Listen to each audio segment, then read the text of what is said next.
When would you say you had that real encounter with Jesus?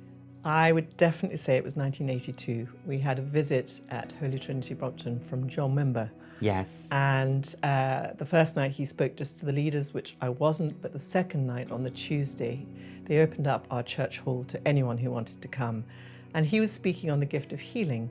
And being a nurse, I thought it'd be wonderful not only to nurse people physically, but also pray for them. So I went for this talk.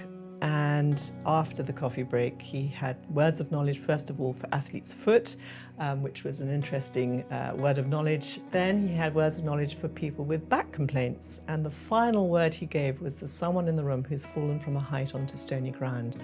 And I'd had quite a serious horse riding accident the year before. And I went forward for prayer, but I wanted the gift of healing.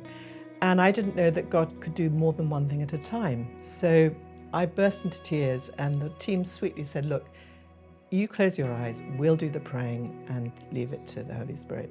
So as I closed my eyes, I just experienced three very significant things. First of all, heat. It wasn't a very hot May night, but I felt some heat going through my body. Then I was just trembling as if I was in the wind a little bit. But the most important thing was God opened a channel between my head and my heart and poured his love into my heart. And up to that point, I could believe he died for everybody else in the room, but I didn't believe Jesus died for me. But at that moment of receiving his love in my heart, I knew for the first time that he loved me. And it was literally as if the blinkers on my eyes were removed, and suddenly I looked around and I could see a needy world all around me that I'd never seen before, because my life was so focused on my journey and my destination, and I had no idea that God had a different plan.